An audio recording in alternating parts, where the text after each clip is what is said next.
Hello, my badass boys and badass babes. And of course, it is your favorite B-A-D-D, bad girl herself, Virgo the Vixen. And as always, hit those likes and subscribe buttons wherever you're at. Today, we're going to be playing Dr. Vixen.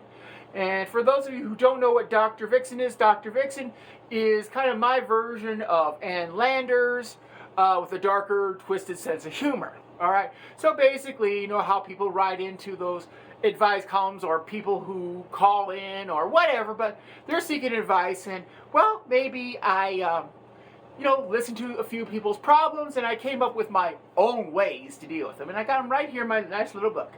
So today on Dr. Vixen, we are going to start with Edward in Maryland. Dear Dr. Vixen, of course he didn't write to me, he wrote to someone else. I'm having trouble with my family. Okay, family troubles, that's understandable. We've all had them. It seems like my family doesn't like me. All right, that can be understandable. They favor the golden child, who is my brother. He's perfect. He gets straight A's and everything. College basketball, scholarship, the whole 9 yards. Me, I'm just a tech geek that no one notices and no one cares about. What should I do? Signed, Edward in Maryland. Okay. Edward, guess what? There's a thing called college, and when you get to college, you don't have to worry about that family who's not really, let's just say, giving you all the attention that you need and or deserve. Guess what? This is the age of the geek. Brother, I'm going to tell you right now, age of the geek. Jobs, computers. You're going to make buco bucks, okay? You're going to have the hottie trophy wife while your brother is going to be working as a garbage truck driver. Nothing wrong with that, but just saying. He might be good now, but I guarantee you, Edward, keep your chin up. Don't bother. And if your family still disrespects you after college, dude, who cares? You'll be getting laid by hotties all the time. Just don't treat them wrong and you'll be good to go. All right. Next one. All right, now I got rid of Edward. Let's move on down to Nancy. Nancy writes from the great state of Texas, which I don't have a high opinion of, but okay. Dear Dr. Vixen, all right. My daughter is dating a loser boyfriend. Well, a lot of mothers who have daughters can understand this. Okay, so what makes him a loser, you may ask? Well, thank you. You just answered my next question. Okay. What makes him a loser is the fact that he has a blue-collar job and doesn't treat my daughter like the princess that she is. I think he's not good for her, and should I try to break up the relationship? All right. Nancy, I gotta tell you something right now. Just because the guy she's dating is a blue-collar dude doesn't mean he's a bad guy, okay? My daughter is married to a blue-collar guy, and he treats her with the utmost respect. He loves her. He is the father of her triplets. So all I can say is, Nancy, you a stuck-up bitch. Seriously, girl, is he treating your daughter with love and respect? I get it as a mother. You want the best for your children. I can respect that. But damn, you a bougie bitch, girl. Let him be. If he's treating her right, she likes him, he likes her, let the natural course of the relationship go on without your interference, okay? Now, if she makes a mistake, that's her mistake. If you try to interfere and, how can we say, upset the natural course, bad things could happen. They may cut you out of the family, or they may cut you out of their lives. They just may not talk to you, or something illegal might occur. I'm hoping it doesn't. But my opinion is, Nancy, first of all, you bougie bitch. Second, let your daughter live her life and see where it goes. And then third, just be a mother. If things go bad, just be a mother. Just be there. Tell her how much you love her, how much you care about her. Okay. Let's see. We'll go on. All right. We got George from Georgia.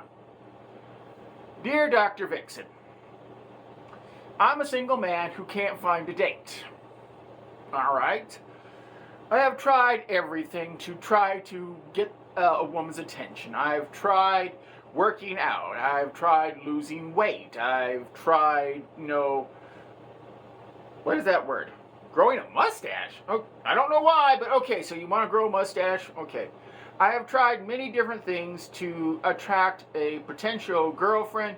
What am I doing wrong? Signed, George in Georgia.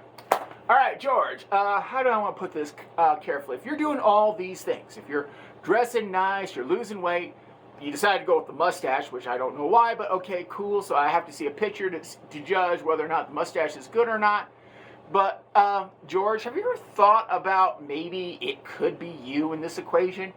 I'm not saying anything bad. I'm just doing the math here. If all these girls are not attracted to you, because even if you do look good and and you're saying the right things, but if you're treating them bad, or if they're getting like you own a van without any without any windows in the back, women tend to avoid that. So you might want to get some counseling and work on those personal issues, because if all the women in the state of Georgia are looking at you going, no, guess what? The problem in the equation is not them.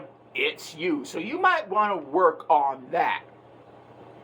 And finally, I got one more here. All right. This one comes from Tony. All right. Tony is coming from us from Baltimore. All right.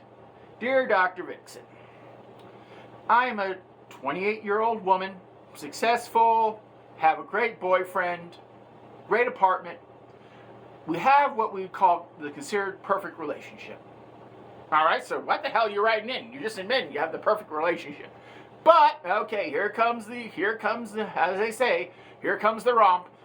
But I'm not really attracted to my boyfriend anymore. Maybe it's just the fact that my views are changing. As I'm rising up in the corporate world, I'm starting to have, different feelings about him and his position in life, and I want to move on. Shall I move on from my boyfriend or keep something which might be good? Okay, this is going to be a tough one.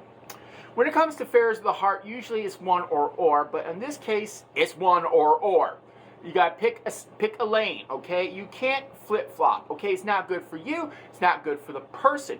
However, if you want to play the field, you're welcome to do so. Just don't come crying to me when you get caught. But no, seriously, let's talk this out, girl. All right, so you're not in love with this guy, but yet you still want to stay in the relationship, which I have always thought was the dumbest thing on the planet. All right, if you don't want to be in a relationship with person X, don't be in a relationship with person X.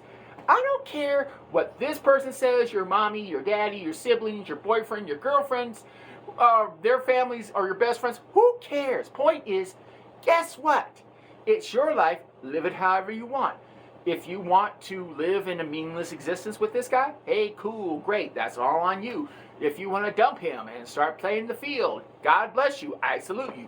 Go ahead and do that. If you want to dump him and find somebody who you think is more compatible, by all means, go for it. But whatever you do, pick a lane, bitch. Decide, pick one. Just don't really, wishy-washy between point A and point B.